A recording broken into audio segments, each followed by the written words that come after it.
"They should be sitting in the back," the woman muttered, just loud enough for everyone in the lounge to catch it. "Those seats should go to people who actually paid for them." Her words hung in the air as she openly demanded that two black twin women give up their first-class seats. What she didn't realize, what she couldn't possibly imagine, was that these weren't just any passengers. They were CEOs, and one of them had their father on speed dial. 5 minutes later, that single phone call wouldn't merely cost her a seat on the plane.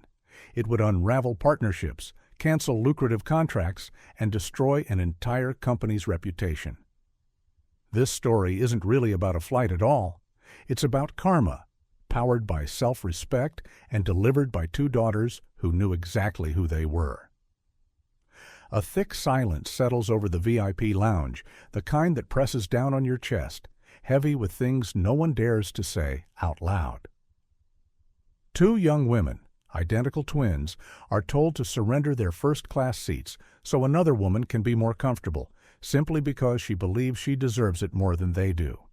But this is far from an ordinary flight, and these are anything but ordinary passengers. In just a few minutes, one phone call won't just reroute travel plans. It will trigger a chain reaction that topples careers and exposes a corruption far deeper than anyone expects. So what happens when unchecked entitlement finally meets resistance? Stay with me, because this karmic story is only just beginning its ascent. The Regency Air VIP lounge at Los Angeles International Airport hummed with the quiet confidence of privilege. Ice clinked softly in crystal glasses. Conversations floated by, discussions of stock portfolios, beachfront homes, and summer escapes to Napa Valley. Designer fabrics whispered as people moved through the serene space, every detail curated for comfort and exclusivity. It felt galaxies away from the rigid bustle of the main terminals. Near the massive floor-to-ceiling windows, seated in plush, cream-colored armchairs, were Sierra and Talia Vaughn. At just 24 years old, the identical twins were striking. They shared sculpted cheekbones, radiant deep brown skin, and eyes the shade of dark chocolate. Their long braids, woven with delicate gold cuffs, shimmered subtly whenever they moved. They were dressed in understated luxury, matching camel-colored cashmere joggers and sweaters, paired with spotless white sneakers that likely cost more than most people's rent. But their beauty was only part of the story. Sierra and Talia were brilliant. Both had graduated summa cum laude from Hartwell University and had recently co-founded a thriving fintech startup called Bright Ledger, an app built to promote financial literacy in underserved communities. This trip to Amsterdam was both a celebration and a strategic milestone. They had been invited as keynote speakers at the World Future Forum, an enormous honor that would launch their company onto the global stage. Every detail of their journey had been carefully arranged. First-class seats on Regency Air, a brand synonymous with elite service, booked using miles earned through their corporate cards. Every point was proof of years of relentless work paying off. The VIP lounge was just the beginning of the premium experience they had earned. Sierra glanced at her watch, a sleek, minimalist piece their parents had given them for graduation. "Boarding should start in about 20 minutes, she said, her voice calm and smooth, perfectly complementing Talia's slightly brighter, more energetic tone. Talia scrolled through the final draft of their presentation on her tablet, her forehead creased in focus. "I want to review this section one more time," she said. "I just know someone's going to ask about blockchain integration." "You're ready," Sierra said gently, reaching across to squeeze her sister's hand. "We've got this." They were wrapped in that calm, focused bubble of anticipation when the first sour note broke the harmony. A woman in her late 50s approached them, her stiff blonde hair styled into an immovable helmet, and her face permanently set in a tight expression of disapproval. Trailing behind her was an uncomfortable-looking gate agent, a young man named Evan, his name badge crooked as if even it wanted to escape the situation. The blonde woman, let's call her Diane, was a walking billboard for designer excess. A Louis Vuitton handbag dangled from her arm, her Burberry scarf draped just so, Gucci heels clicking sharply against the floor. Her floral perfume arrived before she did, overwhelming and intrusive. "Excuse me," Diane said sharply, her voice carrying the unmistakable edge of someone used to being obeyed. She wasn't really speaking to the twins, more like speaking at them. Her gaze hovered just above their heads, as though eye contact was beneath her. Sierra and Talia looked up, their expressions composed but questioning, glancing instead at the gate agent. Evan cleared his throat, nerves written all over his face. "Ma'am," he began, addressing Diane, "as I explained, the flight is completely full. There aren't any remaining first-class seats." Diane waved him off with a flick of her wrist, gold bracelets clinking loudly. "That's absurd. I'm a Platinum Elite member. I've been one for 10 years. There are always seats." Her eyes finally landed on Sierra and Talia. A brief, calculating look passed over her face. "What about them?" Evan's face flushed. He glanced at the twins, then back at Diane, clearly a man trapped in a situation he never wanted to be part of. "These passengers are already confirmed in their seats, ma'am," Evan said carefully. "They're assigned to 1A and 1B. "Well then, they can move," Diane replied flatly, not as a suggestion, but as a declaration. "My husband is in 1C. We always sit together. I had to book late because of a family issue, and your utterly incompetent system separated us. These girls can take my seat in business class. I'm sure they won't mind." The entitlement in her voice settled heavily over the lounge, thick and suffocating. The assumption was unmistakable, that the twins' presence in first class was somehow temporary, undeserved, or negotiable. The words these girls carried a sharp edge of condescension that landed exactly where it was intended. Sierra felt the familiar flare of anger rise in her chest, but she pushed it down, replacing it with the cool, controlled calm she'd learned to master after years of being questioned in spaces she'd earned her way into. Sierra was the diplomat, the steady one. Talia, on the other hand, was fire. Her eyes narrowed as she deliberately set her tablet down on the table with a sharp, intentional tap. "I'm sorry," Talia said, her voice syrupy sweet, "but I think we do mind. We booked these seats months ago." Diane's perfectly sculpted eyebrows shot upward. She looked genuinely stunned, not just that they'd spoken, but that they'd dared to disagree. "Well, I'm sure Regency Air can compensate you," she said breezily. "Travel vouchers, maybe? It's really no trouble." "It actually is a great deal of trouble," Sierra replied smoothly, her tone calm but edged with steel. "We'll be working during the flight, and we chose these seats specifically for the space and privacy. We have no intention of moving." A tense silence settled over the lounge. Several nearby passengers had stopped pretending not to listen and were now openly watching. Evan looked like he might physically fold in on himself at any moment. He was clearly outmatched, an unwilling pawn in a game he didn't understand. Diane, however, wasn't finished. She pivoted fully toward Evan, lowering her voice into what she probably thought was a discreet whisper, though it carried easily. "Look, I don't want to make a scene," she said, somehow still booming. "But this is about Cusse Venaire loyalty. I spend hundreds of thousands of dollars with this airline. Are you really going to prioritize them over me?" She gestured vaguely in the twins' direction, as if they were furniture rather than people. That gesture drew a clear line. This was now us versus them, and the unspoken criteria separating the two groups couldn't have been more obvious. Desperate to appease the Platinum Elite member, Evan made a critical mistake. Turning to Sierra, his expression pleading, he said, "Ladies, I completely understand your position. I really do. But Mrs. Pemberton," he nodded toward Diane, "is one of our most valued Cusse-Vaners. We would sincerely appreciate it if you'd consider her offer. We can provide each of you with a $750 travel voucher for the inconvenience." The offer landed like an insult. This was never about money.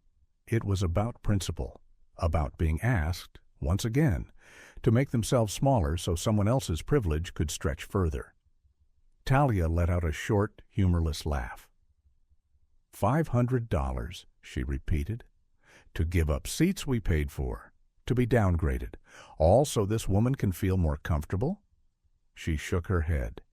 You must be joking. There's no need to be rude, young lady, Diane snapped, clutching her Louis Vuitton bag like a shield just as the situation threatened to spiral further. That's when a second airline employee approached. She was a woman in her 40s, her uniform crisp, posture straight, and presence commanding in a way Evans never had been. Her name badge read Marissa Klein, lounge supervisor. Is there a problem here? Marissa asked, her sharp eyes quickly taking in the flushed gate agent, the indignant Diane, and the two composed, but clearly resolute, young women. Diane immediately launched into her version of events, embellishing liberally. She spoke of her husband's supposed anxiety about flying alone, her own fragile constitution, and her need to be seated at the very front of the plane. She painted herself as a loyal cussivanaire being grievously wronged. Marissa listened without interrupting, her expression neutral. When Diane finally finished, Marissa didn't turn to the twins. Instead, she looked at Evan. What does the system show? Evan swallowed. It shows that seats 1A and 1B are confirmed for Miss Sierra Vaughn and Miss Talia Vaughn, he stammered.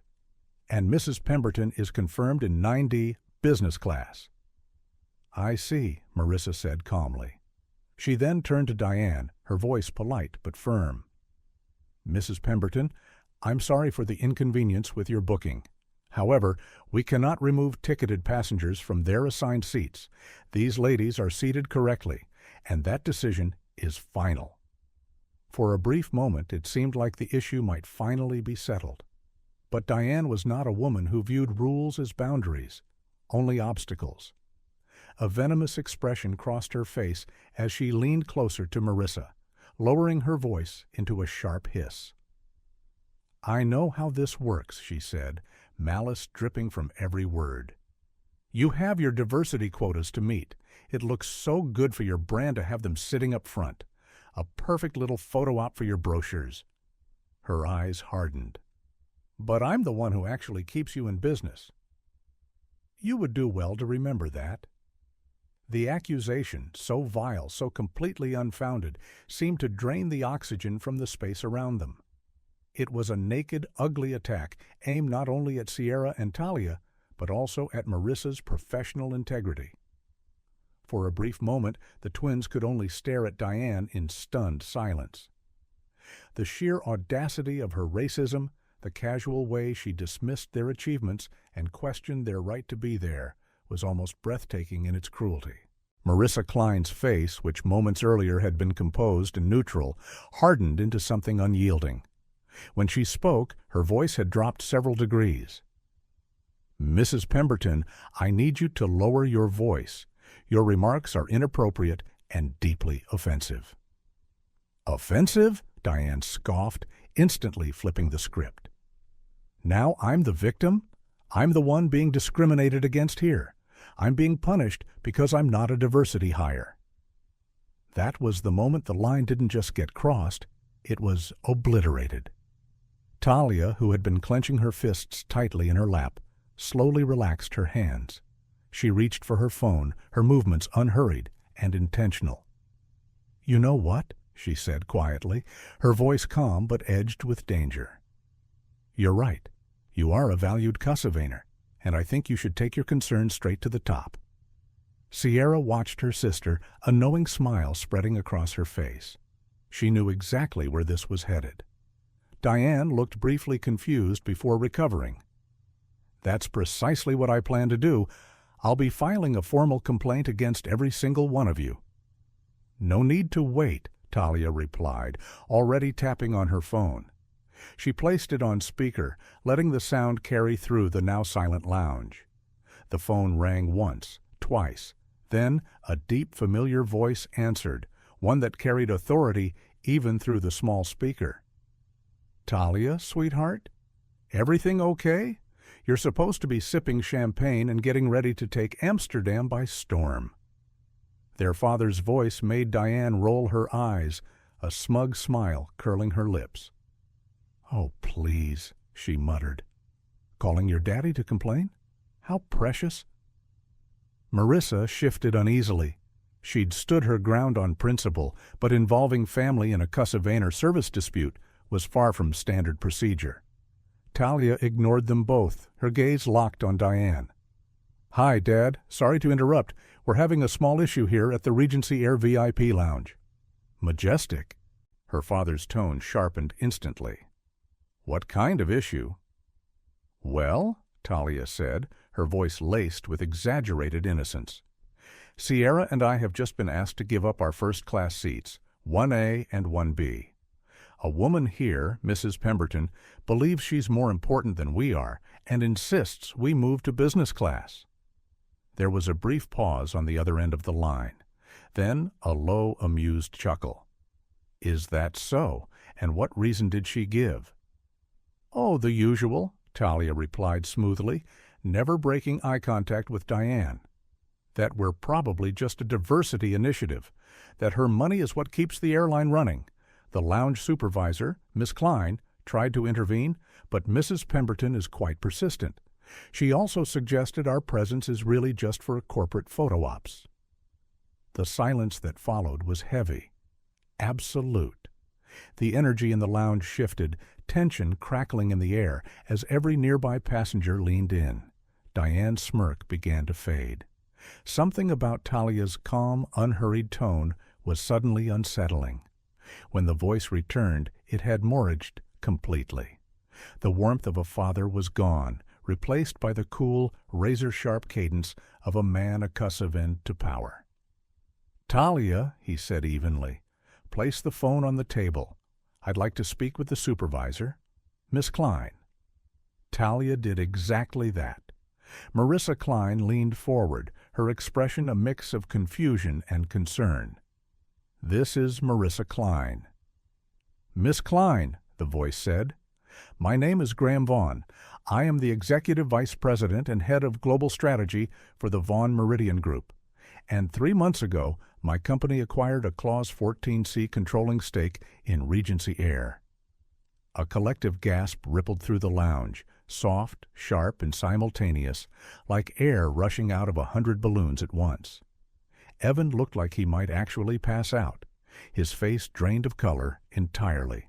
Diane Pemberton's jaw fell open as the blood rushed from her face, leaving her flawless makeup looking almost cartoonish. Her Louis Vuitton bag slipped from her hand and hit the plush carpet with a dull thud.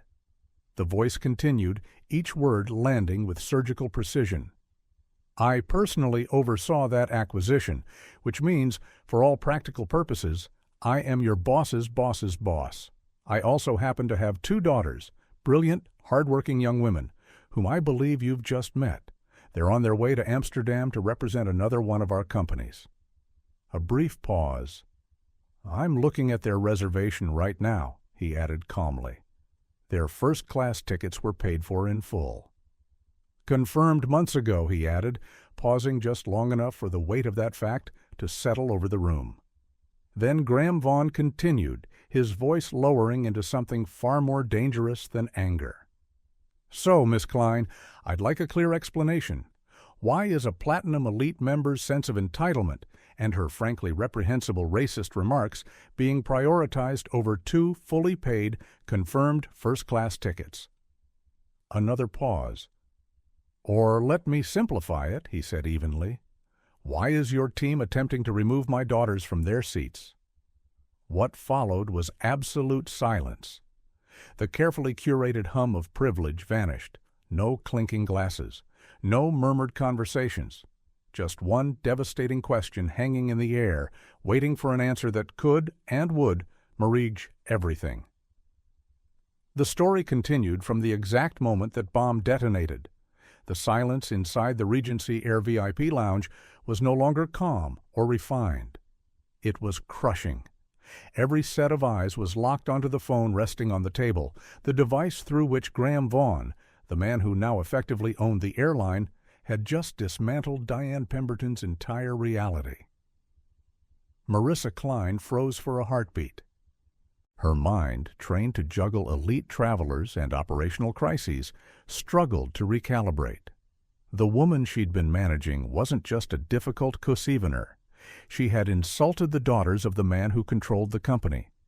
The young women Marissa had defended out of principle weren't merely passengers. They were directly tied to the highest level of power imaginable within the airline.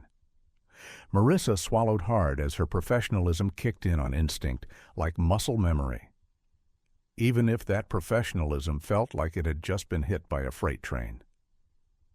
"Mr. Vaughn," she began, her voice impressively steady despite the tremor in her hands, "I sincerely apologize.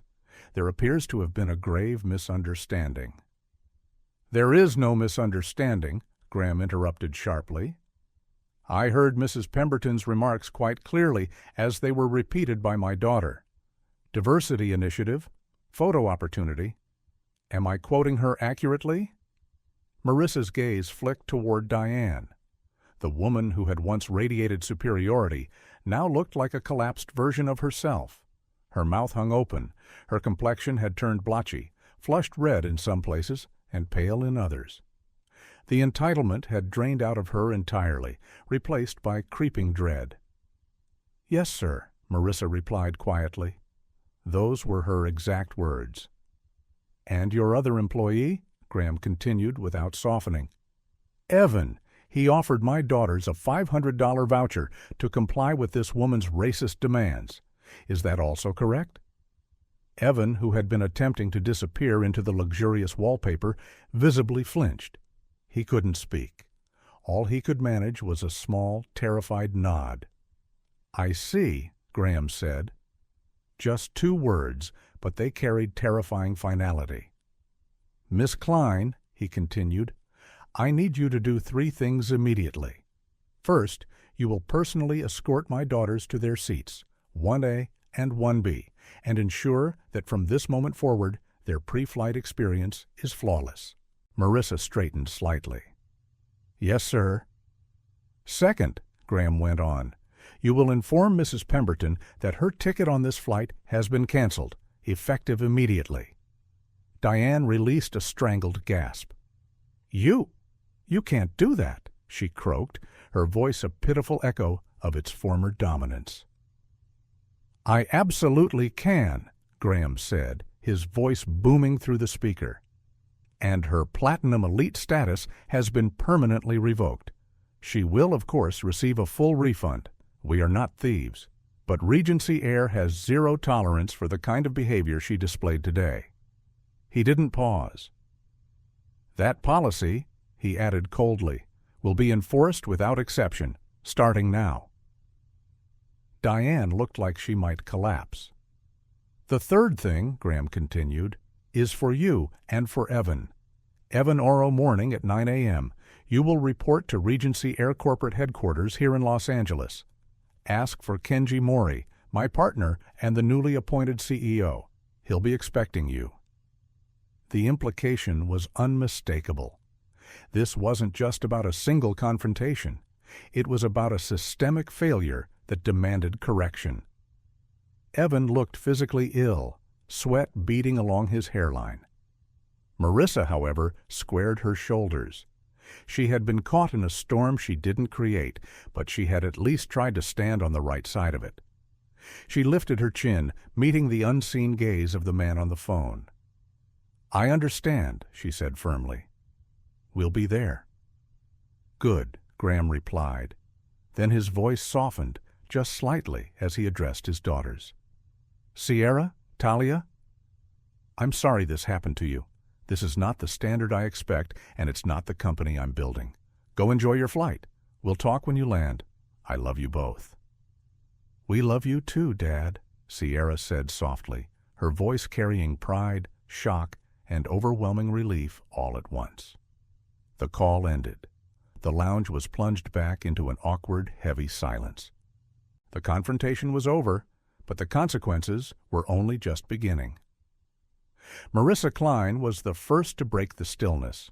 She turned toward Diane Pemberton, her expression now a careful blend of professional restraint and unmistakable pity.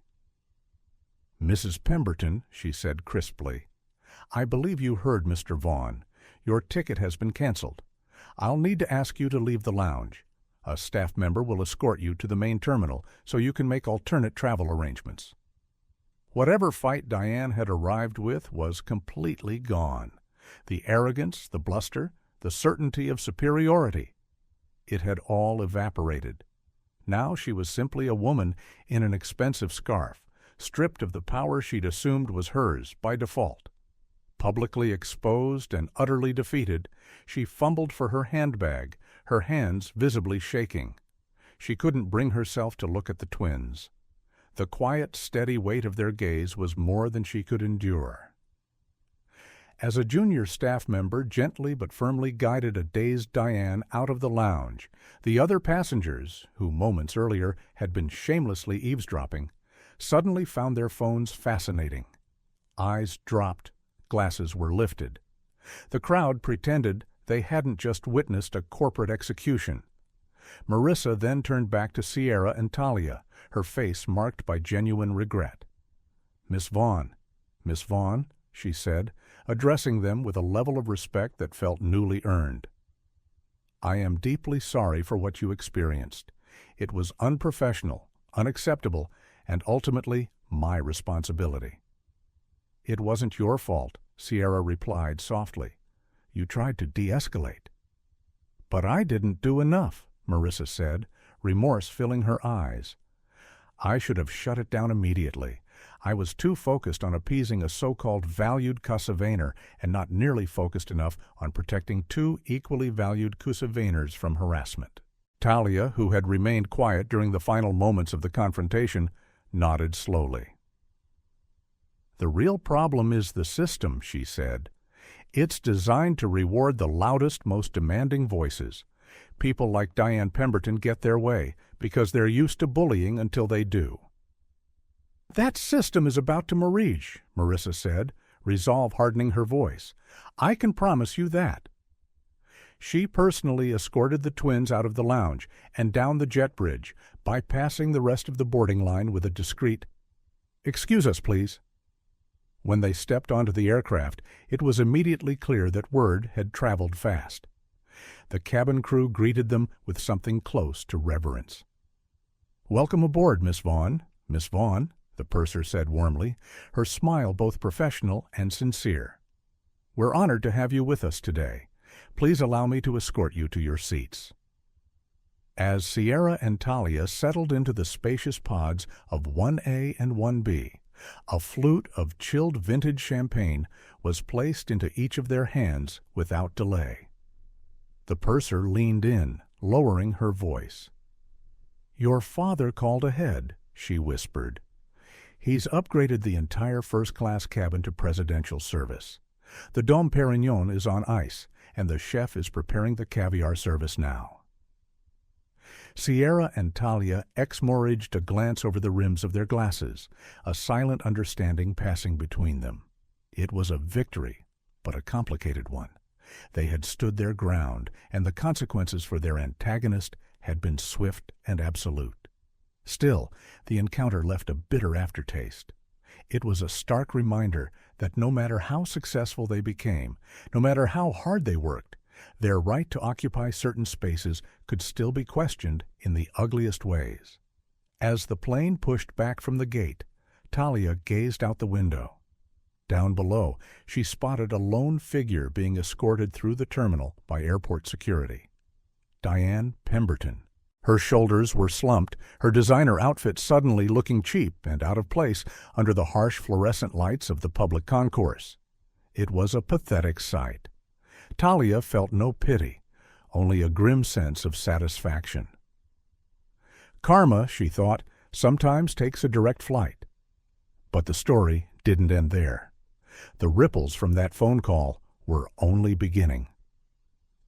The following morning, inside a sleek, glass-walled office atop a downtown Los Angeles skyscraper, Marissa Klein and a visibly shaken Evan sat across a massive mahogany desk from Kenji Mori.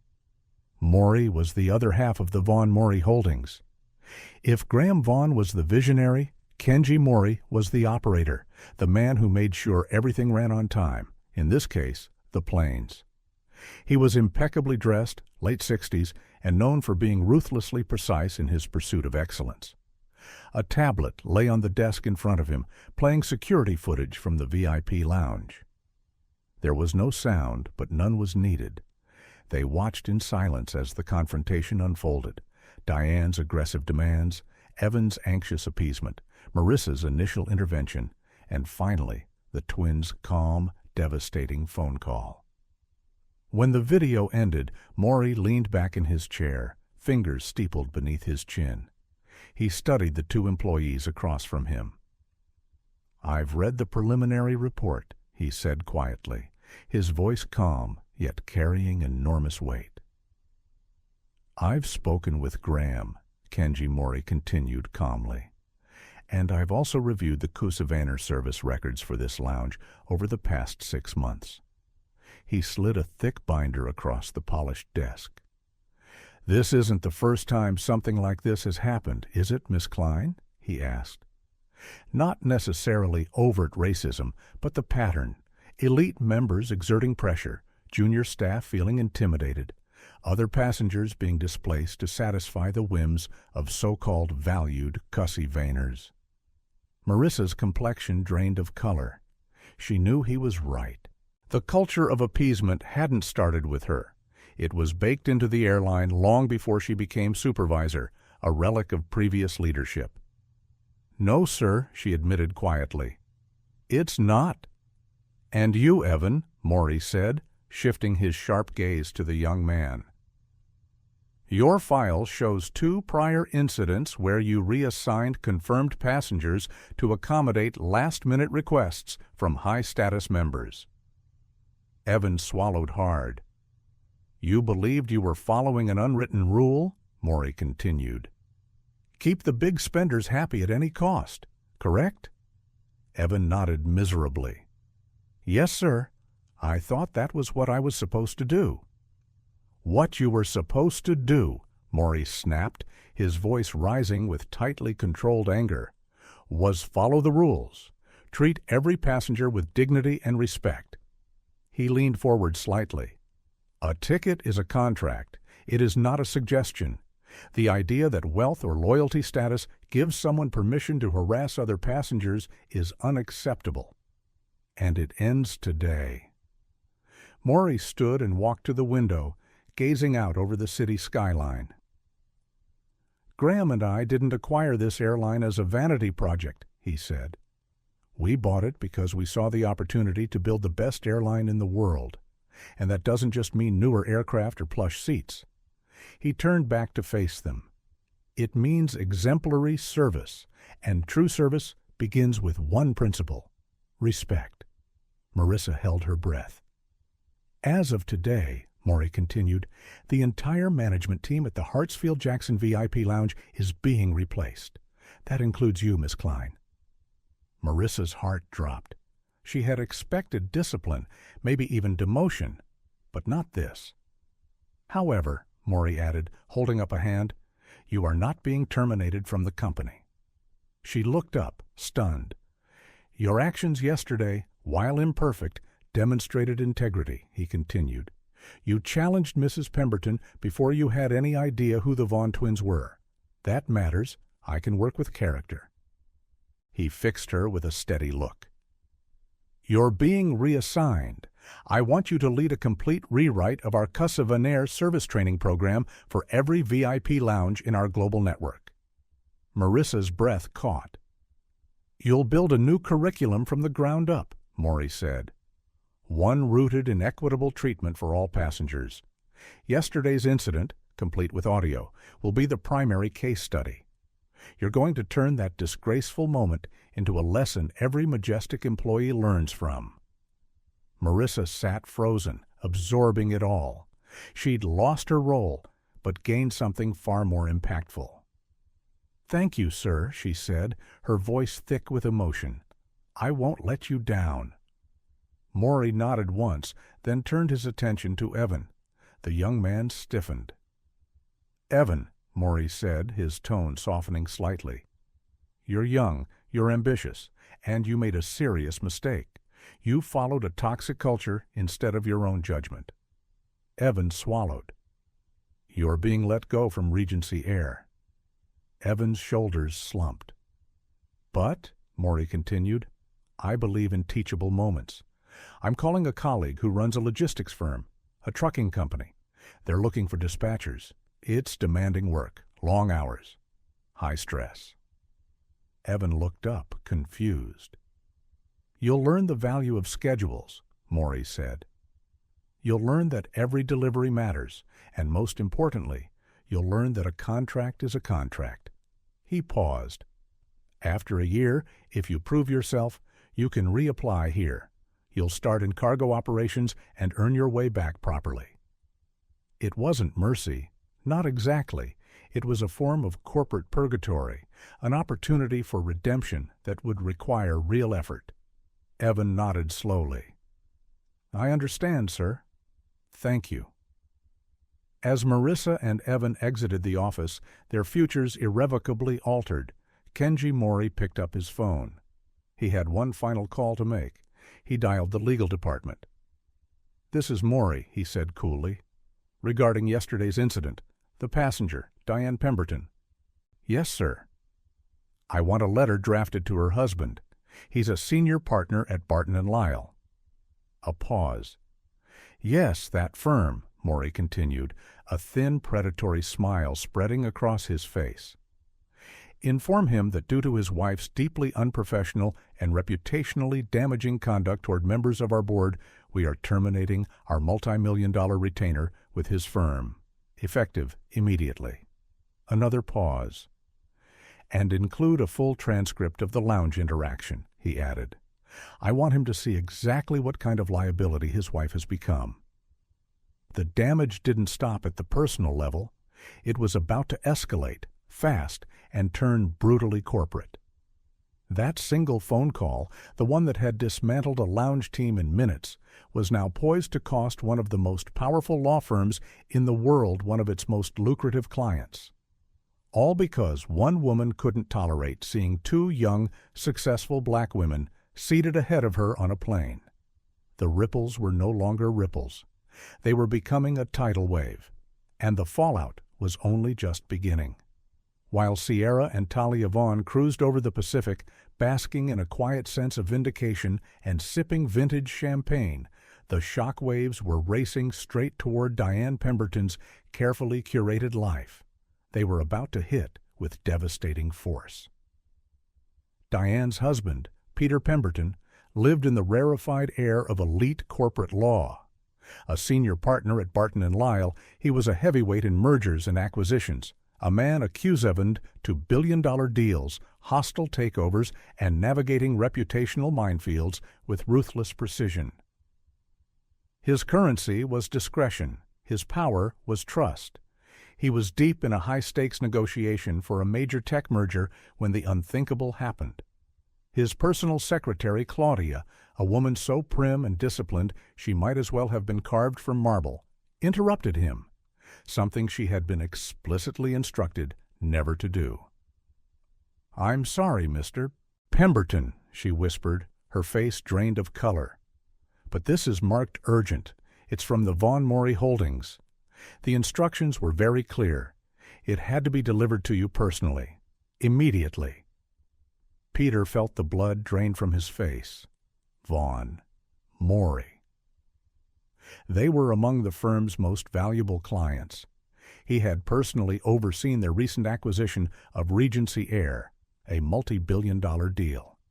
An urgent hand-delivered message from them could only mean one of two things: a monumental opportunity or a catastrophic failure. He excused himself from the negotiation without explanation and retreated to his expansive corner office, its floor-to-ceiling windows overlooking the downtown Los Angeles skyline. Claudia handed him a thick, elegant envelope. He opened it carefully with a silver letter opener.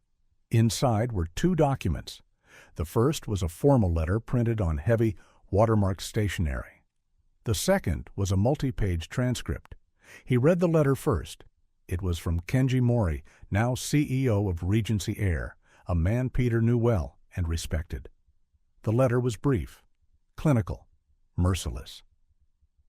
It outlined a deeply troubling incident at the Los Angeles airport involving Peter's wife, Diane. It cited defamatory, racist, and wholly unacceptable conduct directed at senior members of the conglomerate's executive family. The final paragraph hit like a sledgehammer. Given the egregious nature of this incident and the direct reputational risk it poses to our brand and leadership, we can no longer, in good conscience, maintain a professional relationship with a firm whose senior partnership includes an individual so closely associated with such behavior. Effective immediately, the Vaughn Mori Holdings and all subsidiary holdings, including Regency Air, are terminating all retainers and active matters with Barton and Lyle. We wish you the best in your future endeavors. Peter felt the room tilt. He sank into his leather chair, the letter trembling in his hand. The Vaughn Mori retainer was worth over $22 million a year. It was one of his flagship accounts, central to his standing within the firm. Losing it was catastrophic. Losing it like this was unimaginable. With a growing sense of dread, he picked up the transcript. It was a word-for-word account of the confrontation in the VIP lounge. He read his wife's entitled demands, her dismissive tone, her casual, venomous racism. He saw the composed professionalism of Marissa Klein, the measured, cutting responses of the Vaughn twins, and then he saw the name, Graham Vaughn. Everything clicked into place with sickening clarity. Diane hadn't insulted random passengers. She had attacked the daughters of one of the most powerful men in global business, a man Peter himself had spent months advising, courting, and carefully managing.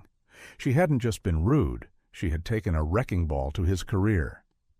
His phone buzzed on the desk. The caller ID made his 7-act drop, the firm's managing partner, a man whose fury was legendary. Peter answered, his hand shaking. "My office." "Now," the voice said, before the line went dead. The walk down the corridor felt like the final steps of a condemned man. When Peter entered the managing partner's office, the verdict was already in. The entire executive committee was present, their expressions grim and unyielding. The letter from Kenji Mori lay on the conference table like a corpse, damning and undetaliable. There was no debate, no negotiation. "Peter," the managing partner said coldly, "we've reviewed the letter. We've read the transcript. You're well aware of our policy regarding conduct that brings the firm into disrepute." Peter nodded faintly. He knew it well. Clause 14C of the partnership agreement, a broad provision covering any behavior that threatened the firm's reputation or its client relationships.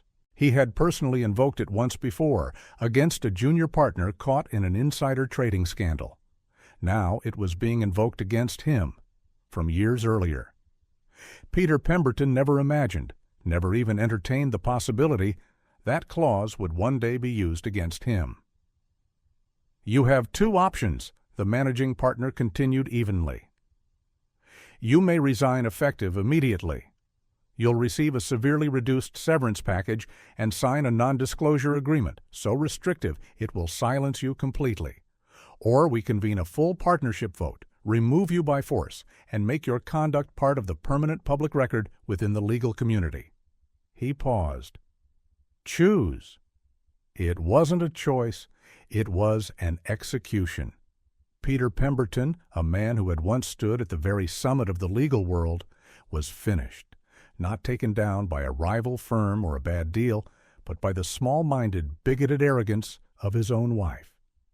He resigned that evening.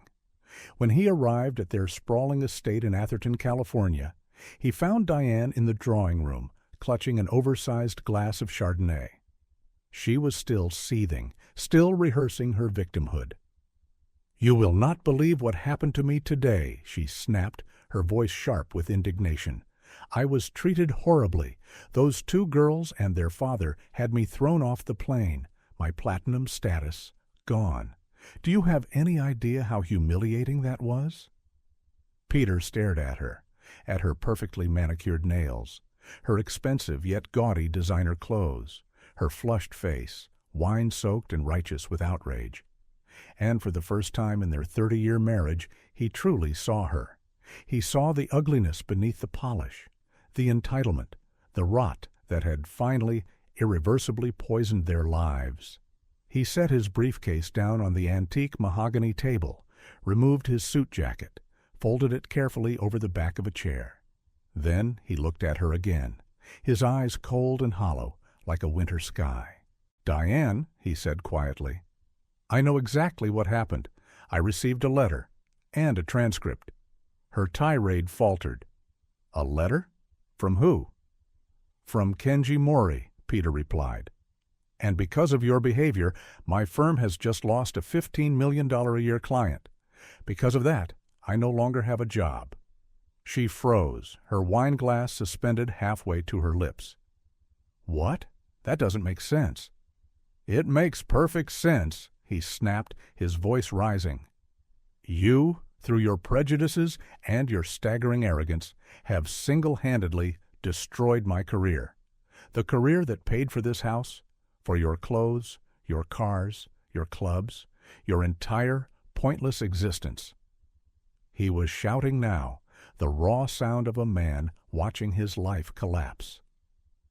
"Those women you tried to bully, their father is Graham Vaughn. He owns the Airline." He laughed, sharp and bitter. "You didn't insult passengers. You picked a fight with a titan, and you used my name, my reputation, as your weapon." He crossed to the bar and poured himself a stiff scotch, his hands shaking with rage. "I was forced to resign. I'm radioactive at the firm I helped build. Everything we know, our life, is over." His voice dropped, heavy with finality. "The invitations will stop. The friends will vanish. Club memberships will disappear. We're ruined, Diane, and it's your fault." At last the truth pierced Diane's bubble of detalial. The color drained from her face. The wine glass slipped from her fingers and shattered against the marble floor, red liquid spreading like blood. But karma wasn't finished yet.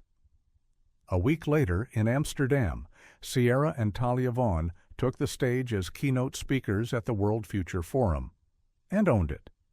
Their presentation on Bright Ledger and the future of inclusive financial technology brought the house to its feet in a thunderous standing ovation. They were poised, brilliant, and commanding. They fielded sharp questions from the world's top venture capitalists and tech journalists with confidence far beyond their years. After the summit, they were approached by representatives from the philanthropic arm of the Vaughn Mori Holdings. Their father and Kenji Mori had been deeply impressed by their vision and equally appalled by what had happened at the airport. They had decided to act. "The board has approved a new initiative," the representative explained, her tone warm but official. "It's called the Majestic Grant for Emerging Innovators, a $12 million fund dedicated to supporting startups founded by women and people of color. And we'd like both of you to serve on the selection committee." Sierra and Talia were momentarily speechless. It was an extraordinary opportunity, not just recognition, but a Maurice to turn their own success into something transformative on a global scale, a way to open doors for others who had been historically shut out. But the surprises weren't over. The representative smiled again. "There's more. Regency Air is also launching a new global advertising campaign. The theme is The New Face of First Class. It's about celebrating the diverse, accomplished, and visionary people who fly with us, about making it clear that luxury and success aren't reserved for a single image or background." She slid a sleek portfolio across the table. Inside were mock-ups for the campaign. The lead image, destined for billboards in major cities, the cover of every in-flight magazine, and the airline's homepage, was breathtaking. Two confident, brilliant black women sat in seats 1A and 1B, laptops open, laughing together mid-conversation, poised, powerful, unmistakably in their element. Beneath the image was a simple, elegant line. Regency Air. Your journey is the destination. Your seat is earned. Sierra and Talia stared at the photo, then slowly looked at each other. They saw the irony, the poetry, the flawless karmic symmetry. The very accusation Diane Pemberton had hurled at them, that they were merely a photo opportunity for a corporate brochure, had come true. But not as a hollow gesture, not as tokenism. This was a declaration, a paradigm shift broadcast to the world. Their faces would now represent the new Regency Air, a brand that rejected exclusionary privilege and embraced excellence that was earned, inclusive, and undetaliable.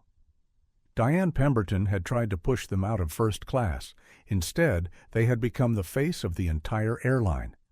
And somewhere in a quiet, echoing mansion in Atherton, a disgraced attorney and his humiliated wife would see that image.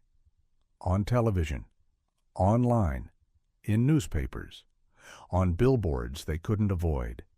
Every time they saw the radiant, accomplished faces of Sierra and Talia Vaughn, they would be reminded of the day a single act of hateful entitlement caused their world to collapse. That one phone call hadn't merely cost a woman her seat. It dismantled an empire of arrogance and replaced it with something far more powerful, a monument to justice. This story is a reminder that the world is mortgaging. The old gods of entitlement and prejudice are learning that privilege is no longer protection. It's a story about knowing your worth, standing your ground, and the poetic, undetaliable ways karma restores balance. One woman's arrogance created consequences she never imagined, proving that real power isn't inherited through status, but earned through character. California.